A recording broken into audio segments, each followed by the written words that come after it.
السلام علیکم ناظرین، آپ دیکھ رہے ہیں نیا پاکستان طلعت حسین کے ساتھ جیو نیوز پر۔ آج کے پروگرام میں ہم آپ کے سامنے 3 مختلف موضوعات رکھیں گے اور تینوں انتہائی اہم ہیں۔ مظفر گڑھ کے اندر ایک مبینہ اجتماعی زیادتی کی شکار خاتون نے پولیس تھانے کے سامنے اپنے آپ کو جلا کر راکھ کر لیا، اللہ کو پیاری ہو گئی۔ چیف منسٹر صاحب نے اس کا بڑا نوٹس لیا۔ پاکستان کے اندر یہ واقعات اب معمول ہوتے چلے جا رہے ہیں، باوجود اس کے کہ ہر کوئی اس کا نوٹس لیتا ہوا نظر آتا ہے۔ اس کے اندر کہانی کیا ہے یہ ہم آپ کے سامنے رکھیں گے۔ ہندوستان کے اندر کی کہانی بھی آپ کے سامنے رکھیں گے۔ کچھ اظہار اور انکشاف ہو چکا ہے۔ پچھلے ہفتے میں ہونے والے واقعات نے یہ ثابت کر دیا کہ ہندوستان کے رائٹ ونگ جماعتوں کے بارے میں جو کچھ کہا جا رہا تھا وہ جھوٹ پر مبنی نہیں تھا، مبالغہ نہیں تھا، سچ تھا۔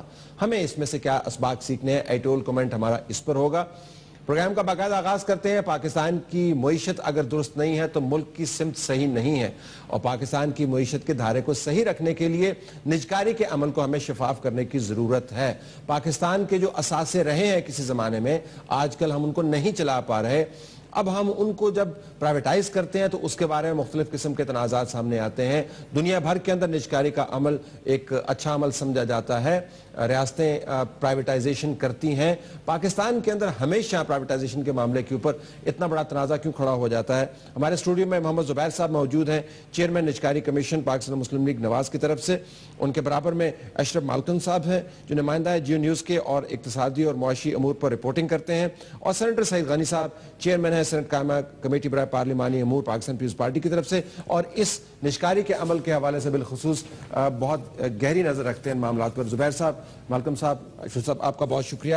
غنی صاحب، ذرا آپ سے زبیر صاحب، لیٹسٹ کیا ہے پاکستان سٹیلز کے حوالے سے؟ اگر ہم شروع کریں تو آپ ہمیں کیا خبر دینا چاہیں گے، اس کے بارے میں آپ کیا ہو رہا ہے؟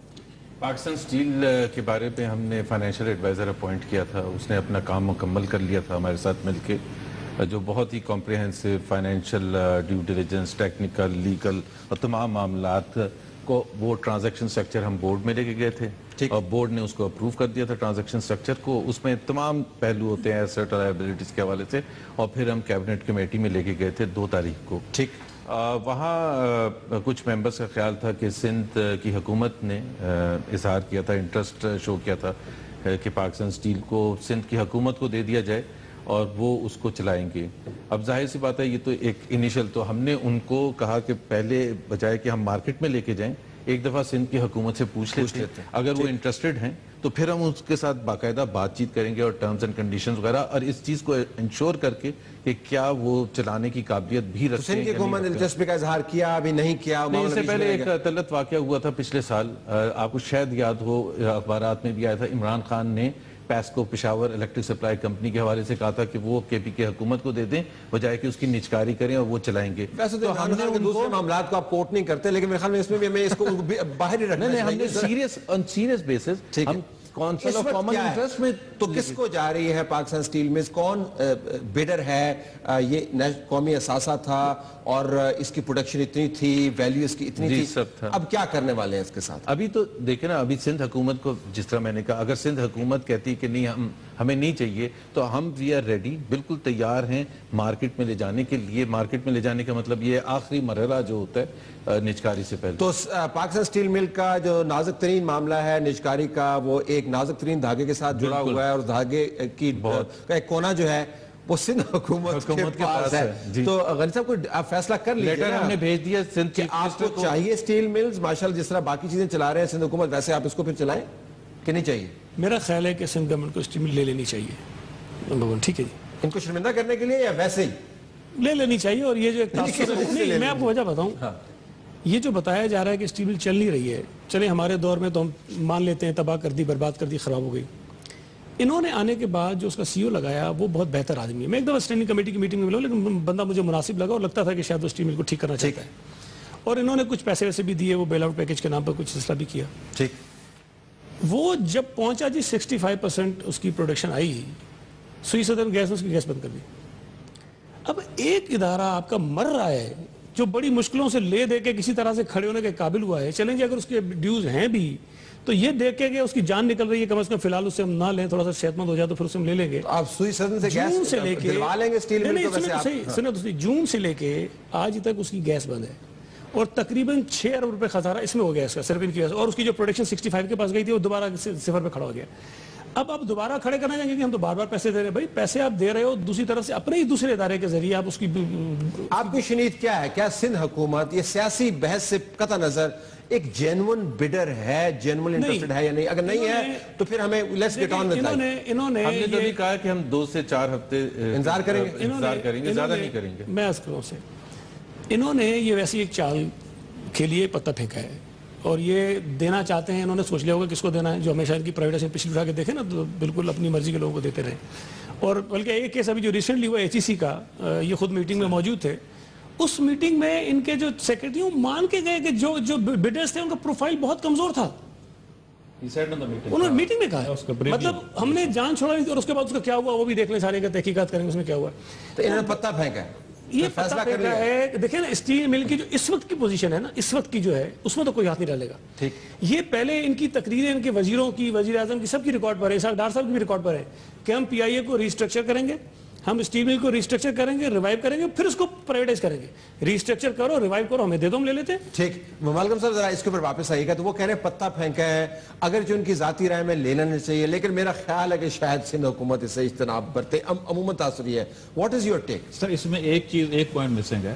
پہلے جب اسٹیل مل کی پرائیویٹائزیشن ہوئی تھی مشرف دور میں، اس میں سپریم کورٹ نے اس کو انڈو کیا تھا، ساتھ ایک کنڈیشن لگائی تھی کہ جب بھی اس کی پرائیویٹائزیشن ہوگی اس کو کونسل آف کامن انٹرسٹ میں لے جایا جائے گا، وہاں سے اس کی اپروول ہوگی اس کی پرائیویٹائزیشن ہونی ہے کہ نہیں ہونی. 2.5 سال ہو گئے ابھی تک اس گورنمنٹ نے اس کو CCI کے فورم پہ ٹیک. کونسل آف کامن انٹرسٹ جو ہے وہ اتنا ان کامن ہو گیا، اب تو نام جب اس کو لیتا ہے مجھے حیرانی ہوتی کہ اچھا یہ بھی ایک باڈی ہے. لیکن سر سپریم کورٹ کی اتھارٹی یا ڈیسیجن ہے، ٹھیک، اس کے بغیر بس کی پرائیویٹائزیشن کر ہی نہیں سکتے. ٹھیک. سندھ کا ایشو تو بعد میں آئے گا، پہلے اس فورم پہ ڈسکس کریں کہ اس کی نجکاری کرنی ہے کہ نہیں کرنی. ٹھیک. وہاں کا جو ڈیسیجن ہوگا اس کے مطابق آپ چلیں گے. یہ مسنگ لائن مسنگ لائن ہے ابھی تک وہاں پہ، مجھے نہیں سمجھ آئی کہ وہاں پہ کیوں نہیں جا رہا ہے. ٹھیک. یہ ایشو جانا چاہیے، وہاں پہ لیگلی باؤنڈ ہے گورنمنٹ وہاں پہ ڈسکس کرنے کے لیے. یہ آپ کے پاس ایک اور ہرڈل ہے جس کو آپ کو کراس کرنا ہے. ان کے مطابق ہے، ہمارے مطابق نہیں. ہمارے پاس لیگل پوزیشن ہے اور جس کے مطابق کونسل آف کامن انٹرسٹ میں اس کو لے جانے کی ضرورت نہیں ہے. یہ پہلے اپروو ہو چکا ہے. سپریم کورٹ کا فیصلہ ہے. نہیں میں تو روز دیکھتا ہوں سپریم کورٹ کا فیصلہ، بٹ بحث ہمارے جو لائر نے تشریح کی ہے اس کے مطابق ہمیں جانے کی ضرورت نہیں. اگر میں باٹم لائن آپ سے ڈسکس کر پاؤں کہ یہ بہت کم حکومتیں ہوتی ہیں جو آ بیل مجھے مار کی پالیسی پر عمل پیرا ہوتی ہیں. ماشاءاللہ آپ کی حکومت نے اس میں خاص نام کمایا ہے. اگر یہ اسحاق ڈار صاحب جس میٹنگ کو چیئر کر رہے تھے اس کے اندر سے جس پتے کا یہ ذکر کر رہے ہیں وہ نہ سامنے آتا سندھ کا، اور آپ ایک شفاف عمل کے ذریعے جو اس کی قیمت لگ رہی ہے اس کے مطابق آپ کڑوی گولی لے کے لوگوں کے سامنے رکھ لیتے، اس پہ بحث مباحثہ ہوتا تو آج آپ کو اتنے پروگرام، اتنی پریس کانفرنسز نہ کرنی پڑتی. Would you not agree with that? دیکھیں ہو سکتا ہے آپ کی رائے ہو، لیکن اگر ہم سندھ کی حکومت ہمیں مڑ کے یہ کہتی کہ جب Imran Khan, again I have to take back Imran Khan, کہ عمران خان نے جب کہا پیسکو دے دیں تو آپ نے کہا فوراً لے لیں، اور جب ہم نے کہا تو آپ نے کہا کہ نہیں یہ تو ہماری پالیسی کا حصہ نہیں ہے. گورنمنٹ کون سی نجکاری ہوتی ہے ویسے؟ نہیں دیکھیں بالکل صحیح بات ہے. آپ نجکاری کا بنیادی تصور یہی ہے. میں جاننا چاہوں گا نا، لیکن ایک آپ کا جو میجر سٹیک ہولڈر ہے اس کو آن بورڈ تو آپ کو لینا ہے نا، اس کو کسی نہ کسی وقت تو آن بورڈ لینا ہے. بالکل آخر وقت میں یاد آیا کہ سندھ سٹیک ہولڈر ہے، کیونکہ اظہار ابھی ریسنٹلی ہوا نا، اظہار ابھی ریسنٹلی ہوا نا. اظہار اگر 2 سال ریسنٹلی وہ تو ان کے 2 منسٹر سندھ کی حکومت نے کہہ دیا کہ ہماری طرف سے تو کوئی اظہار نہیں، ہمیں پتہ چل. ہم نے یہ کہا کہ زمین ہم اپنی لے لیں گے آپ سے. زمین اگر نیچے سے زمین زمین میں تو ویسے بھی سندھ حکومت کی خاص دلچسپی ہے تو لیں گے نا. سو آپ ہمیں ذرا آج بتا دیں کہ ایک میرا خیال ہے اس میں اتنی زیادہ پریشانی کی بات نہیں ہے. It's only a matter of a month انشاءاللہ تعالیٰ کہ 1 مہینے میں اگر سندھ کی حکومت نہیں ہے تیار تو ہم وی ول گو ایٹ. ہم نے تمام تیاری مکمل کر لی ہے، مارکیٹنگ اس کی بہت حد تک کر چکے ہیں، انٹرسٹ بھی ہے اس میں اسٹیل مل میں، کرنے کی کوشش کر رہے ہیں. ہو سکتا ہے آپ کے مطابق پریشانی کی بات وہ نہ ہو، لیکن آپ کے سامنے رکھتا ہوں پریشانی کی بات. آپ جو کہہ رہے ہیں کہ اگر ہم کی پالیسی کا اور دنیا بھر میں معیشت کو چلانے کا ایک کارنر سٹون ہے نا پرائیویٹائزیشن، جی جی، اس کو you don't turn it into a joke. مجھے لگتا یہ ہے کہ جتنی میں نے بحث دیکھی ہے it has become a joke. HEC سے لے کر PIA کے معاملات تک جس یونٹ کو آپ ہاتھ لگاتے ہیں اس کو آپ سمودلی کیسے، کیونکہ طلت جو سمودلی ہوتے ہیں اس کا آپ کو پتہ بھی نہیں چلتا نا. آپ تو صرف وہ جو خبریں بنانے والے ہوتے ہیں اس کو دیکھتے ہیں. ایک نیشنل پاور کنسٹرکشن کمپنی ہم نے کی ہے ابھی complete, no one knows about it. نہیں پتہ ہے, اس میں بھی بات کریں گے. اچھا وہ چلیں, وہ تو اوورآل پرائیویٹائزیشن میں. تو آپ کے خیال میں بہت سے ہم نے کیے ہیں جس میں ہمیں انٹرنیشنل ریکگنیشنز بھی ملی ہیں, سب کچھ ہوا ہے, تو وہ وہاں ادھر شاید میرے خیال ہے بات کم ہوتی ہے. دیکھیں یہ جو ہے پی آئی اے, پاکستان اسٹیل مل, یہ ادارے ہیں کون سے؟ یہ وہ ادارے ہیں جو پچھلے 23 سال سے ہر نجکاری کمیشن نے کوشش کی ہے, اور یہ مشکل ترین ہے. ماشاء اللہ بھی آیا تھا جنرل مشرف کا, اور اس میں بھرپور انداز میں پرائیویٹائزیشن کی گئی, نجکاری کی گئی, لیکن اس میں بھی وہ ان جو انسٹیٹیوشنز تھے, پی آئی اے, اسٹیل مل جیسے, فیسکو جیسے, اور ہر دفعہ اٹیمپٹ ہوا ہے, بہت سا کام ہوا ہے. فیسکو ان کی حکومت نے کام کیا بہت, ان کی حکومت نے ماشاءاللہ بہت ایفرٹ کی تھی, پیپلز پارٹی کی حکومت نے 2008 اور 2013 کے درمیان, اور اس سے پہلے بھی جب نوید قمر صاحب پرائیویٹائزیشن منسٹر تھے بہت ایفرٹ کی, فائلیں بھری پڑی ہیں, کمپلیٹ نہیں کر سکتے تھے, تو اب یہ نجکاری کے اگینسٹ. سر میں سید صاحب اگر آپ سے پوچھوں, کہتے ہیں کہ کرکٹ کے اسلام میں کہتے ہیں کہ سب سے زیادہ رنز بنائے جاتے ہیں پویلین میں بیٹھ کے, جب آپ کو پتا ہوتا ہے کس طریقے سے کھیلنا ہے. تو سب سے اچھی نجکاری جو ہے وہ اپوزیشن میں بیٹھ کے ہوتی ہے, آپ کو پتا ہے کہ نجکاری کیسی کرنی ہے. بٹ آن میرٹ جس طرح یہ کہہ رہے ہیں کہ these are very tough decisions to take, اور آپ کو اس میں سے کوئی ہر چیز کو آپ مطمئن نہیں کر پائیں گے, بہت سارے لوگ اس سے متاثر ہوں گے. میرے 2-3 بنیادی سوال ہیں. Go ahead. لیکن پہلی بات تو آپ نے کہا نا گورنمنٹ سے گورنمنٹ میں کیسی پرائیویٹائزیشن ہوتی ہے, لیکن مجھے بتائیں کہ پی آئی آپ نے بیچنی ہے, ریلوے آپ نے بیچنی ہے, میٹرو آپ نے بنانی ہے. مطلب میٹرو ہم نے بنانی ہے پورے ملک میں اور چلانی ہے. تو یہ تو آپ کی اپنی پہلے طے کریں کہ ریاست نے یہ ادارے چلانے ہیں یا نہیں چلانے ہیں, سبسیڈائز کر کے چلانا ہے یا نہیں چلانا. آپ ساری چیزیں بیچ رہے ہیں, میٹرو بنائے جا رہے ہیں. آپ میٹرو پہ نظر رکھیں, یہ انہوں نے اگلے 2 سالوں میں وہی پرائیویٹائز کر کے سندھ کو دے دیں, بنائے جا رہے ہیں. ٹھیک ہے نا, ایک تو یہ بات ہوگی. دوسری بات یہ ہے کہ آپ نے 1990 سے پرائیویٹائزیشن شروع کی, 2007 تک, ابھی 2-3 کا مجھے پتہ نہیں, چھوڑ دیں ان کو. 167 ٹرانزیکشنز ہوئی ہیں جو آفیشیل میرے پاس ریکارڈ ہے, جو مجھے سینٹ میں جواب دیا گیا. ٹھیک ہے, 476 ارب روپے کے قریب پیسہ حکومت کو ملا ہے. 470, اس میں اب سارے بینکس بھی ہیں, ساری چیزیں ہیں اس کے اندر. اچھا, جب آپ نے 90 میں شروع کیا تو آپ نے کچھ گول سیٹ کیے تھے کہ جی پرائیویٹائزیشن جب ہم کریں گے نا تو ہم اس سے ہماری جو بیرونی قرضہ ہے وہ اتار دیں گے, اور جو ہمارا بوجھ معیشت کے اوپر خسارے میں چلنے والے ادارے ہیں وہ ہمارا اتر جائے گا. اسٹرکچرل پرابلمز میں سے کچھ ایڈریس کریں گے. اچھا, اس میں سے پھر کچھ ایسے ادارے علاقے ہیں جو ڈیولپ نہیں ہو سکے, کچھ ڈیولپمنٹ پہ خرچہ کریں گے. اب مجھے یہ بتائیے کہ 90 سے لے کے 2015 تک ہمیں 25 سال گزر گئے ہیں, ان 25 برسوں میں وہ کون سا ایک گول ہے جو آپ نے اچیو کر لیا اس میں سے؟ پہلی بات تو یہ آپ نے مطلب میجر چنک تو اپنا بیچ دیا نا. اب اس بات کی کیا ضمانت ہے کہ جو آپ کے پاس رہ گیا ہے وہ بیچنے کے بعد ساری چیزیں آپ ٹھیک کر لیں گے؟ اگر اس کے بعد بھی نہیں تو پھر کس کو بیچیں گے؟ آپ کے پاس رہ کیا جائے گا؟ چلائیں گے بھی کس طرح؟ دیکھیں نا. اچھا, دوسری بات یہ ہے کہ یہ کہتے ہیں کہ خسارہ ہے اور وہ ہم ادارے بیچیں گے. یہ 69 اداروں کی لسٹ ہے جو انہوں نے خود بنائی ہے کہ یہ 69 ہم پرائیویٹائز کرنے جائیں گے. اس میں سے 18 ادارے ایسے ہیں جو خسارے میں, 18 صرف. ٹھیک ہے جی, اور وہ بھی میں نے وہ نکالے ہیں جو آخری سال میں خسارے میں, پچھلے میں شاید وہ منافع میں بھی ہیں. 18 میں سے 7 بجلی پیدا کرنے والے ہیں. اب بجلی پیدا کرنے والے میں اس لیے الگ کر رہا ہوں کہ KEC کو آپ نے پرائیویٹائز کیا اور اس کو بلینز آف روپیز آپ سالانہ دیتے ہیں, اور اگر یہ ادارے بھی آپ پرائیویٹائز کر دیں گے بجلی پیدا کرنے والے تو خسارہ آپ کو دینا پڑے گا. پرائیویٹائزیشن کی نوعیت کے اوپر پھر ہمیں فوکس کرنا ہوگا نا, کس نوعیت کی پرائیویٹائزیشن ہے, ڈیل وہ کس قسم. اچھا, اب اس میں دیکھیں نا 11 ادارے ایسے بچتے ہیں جو خسارے والے, صرف 11 آؤٹ آف 69. ان 7 کو اگر نکال دیں تو بھائی اگر آپ خسارے والے بیچنا چاہتے ہو تو یہ 59 کیوں بیچ رہے ہو, 51 اور کیوں بیچ رہے ہو؟ اچھا, دوسری بات ایک اور چیز کہتا ہوں, یہ ہمیشہ کہتے ہیں, ہر وزیر ان کا کہتا ہے 500 ارب روپے کا خسارہ معیشت کے اوپر بوجھ ہے. کسی ایک برس میں مجھے بتا دیں 500 ارب کا خسارہ ہوا ہوگا کسی ایک برس میں. اچھا معصوم صاحب, اب ایشو یہ ہے, ان پرنسپل ایشو یہ ہے کہ خسارے والے آپ نے بیچنے, لیکن صرف خسارے والے ہی نہیں بیچنے ہیں, سارے بیچنے ہیں. دیکھیں نہیں, اگر کوئی منافع بنا رہا ہے تو اس کی financial viability long term, these can be 2 different things. اگر ایک سال میں اس کی بیلنس شیٹ ٹھیک ہے تو ضروری نہیں ہے 3 سال میں بھی ٹھیک ہو. تو صرف خسارے والے ہی بیچنے ہیں, وہ بھی نہیں بک رہے.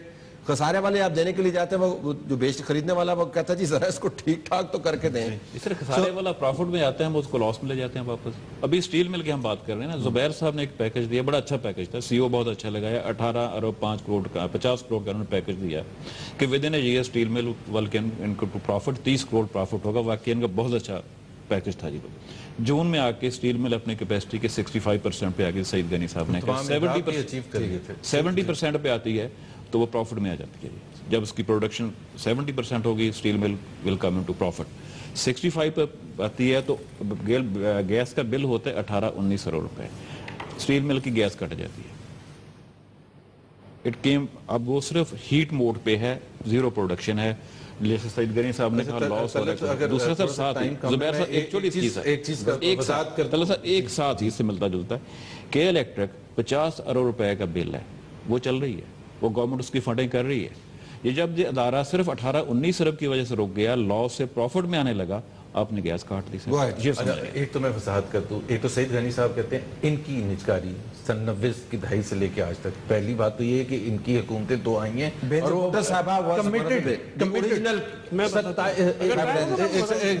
آپ بات کر. نوید قمر صاحب نے ہمیں تھینک یو کیا, اور نوید قمر صاحب 3 دفعہ نجکاری کمیشن کے چیئرمین رہ چکے ہیں, پرائیویٹائزیشن منسٹر رہ چکے ہیں, اور انہوں نے زبردست قسم کی نجکاری کی ہے. پروفٹ میکنگ بھی کی ہے, لاس میکنگ بھی کی ہے, اسٹریٹجک سیل بھی کی ہے, اور کیپٹل مارکیٹ ٹرانزیکشن بھی کیے ہیں, سب اٹیمپٹ کیے. ایچ ای سی یہ کہتے ہیں نا, ایچ ای سی پچھلے دور میں بھرپور انداز میں انہوں نے ایڈز دیے, فائنینشیل ایڈوائزرز رکھے, سب کچھ کیا, فیس کو بھی کیا, سب کچھ کیا. ایک تو یہ ہے کہ انہوں نے کہا 476 ارب روپے انہوں نے لیے. آپ کی اطلاع کے لیے میں بتا دوں, پچھلے 1.25 سال میں ہم نے 170 بلین روپے نجکاری کمیشن کے تھرو, نجکاری کے تھرو ہم نے ارن کیے ہیں, اور اس میں سے 90% جانے ہوتے ڈیٹ پیمنٹ میں, اور 10% یہ پاورٹی ایلیویشن میں. تو وہ تو ہم بالکل we are committed to that. اور دوسری بات یہ ہے کہ دیکھیں, میں نے آپ کو یہ بتایا ہے کہ شفافیت کے حوالے سے میں ایک سٹیٹمنٹ دینا چاہتا ہوں. ہمارا جو پروسیس ہے وہ 4 سٹرکچرز پر بیسس ہے. ایک ایویلویشن کمیٹی, پھر ٹرانزیکشن کمیٹی, پھر بورڈ ہے جس میں پرائیویٹ سیکٹر کے تمام ٹاپ کارپوریٹ لوگ موجود ہیں, اور اس کے بعد کیبنٹ کمیٹی آن پرائیویٹائزیشن. یہ 4 سٹرکچر کے تھرو پروسیس ہوتا ہے. اس میں ٹوٹل ملا کے 50 لوگ ہوتے ہیں, and who's who of Pakistan is there in taking. تو تمام آنکھیں اس پر ہیں, چاہے سپریم ایس سی سی پی کے چیئرمین ہے, بورڈ آف انویسٹمنٹ کے چیئرمین ہے, گورنر اسٹیٹ بینک ہے, فیڈرل منسٹر, تو سب اس کو دیکھ رہے ہیں. اینگرو جیسے کمپنی کے چیئرمین ہیں, حبیب بینک کے پریزیڈنٹ ہیں. جی جی, یہ تمام یہ ہم نے انٹروڈیوس کیا ہے, یہ میں نے آ کے انٹروڈیوس کیا ہے. تو یہ جب ہم ڈیسیژن میکنگ دیتے ہیں نا, تو اس میں سے تو بڑے بڑھیا ڈیسیژن نکلے, بڑھیا ڈیسیژن نہیں ہو رہے. ابھی تک ہم نے جتنی ٹرانزیکشن کی ہیں ہم نے, تبھی تو ایک تو یہ دیکھیں, ایک سعید غنی صاحب کی ایک سٹیٹمنٹ ہوتی ہے اور ایک انٹرنیشنل سٹیٹمنٹ ہوتی ہے. میرے پاس انٹرنیشنل ریکگنیشن ہے, 3 ایوارڈز ہمیں ملے پہلے سال میں. اور کیسے ملتے ہیں وہ بھی ہمیں پتہ ہے. چلے اب ان کا مسئلہ یہی ہوتا ہے کہ کیسے ملتے ہیں, شفافیت کے. دوسری بات یہ ہے, ان کو میں نے 10 دفعہ یہ کہا ہے, 10 دفعہ انوائٹ کیا ہے, دنیا کے 5-6 بہترین بینکوں میں آ رہا ہے پیسے. آپ شفافیت کے حوالے سے آئیں, بیٹھیں, پروسیس میرا دیکھیں, اور مجھے یہ بتائیں کہ یہ کمزوری ہے. ایک چھوٹا سوال ہے, ان سے صرف یہ پوچھ لیں کہ 90 سے لے کے اب تک جتنے ادارے پرائیویٹ ہوئے کتنے بند ہو گئے, ان سے پوچھے ذرا. ان سے 90 کے حساب میں سر ہے ہی نہیں, میں اس لیے کہہ رہا ہوں ان کو فگر ہی نہیں ہے. ایم سی بی کا سب سے پسندیدہ, ایم سی بی اچھا چلیں ایم سی بی یہ سب سے S B L, U B L, P T C L. M C B صرف ان کا پسندیدہ نہیں ہے. نہیں سنیں نا, اچھا ایم سی بی تو یہ گنواتے, سن بھی لینا, ایم سی بی کو یہ گنواتے نا, سن لیں, ایم سی بی کو گنواتے نا کہ سب سے بہترین پرائیویٹائزیشن ہے. میں ان کو چیلنج کرتا ہوں اس کے اوپر اسٹڈی کرا لیں, آپ اسٹڈی کرائیں.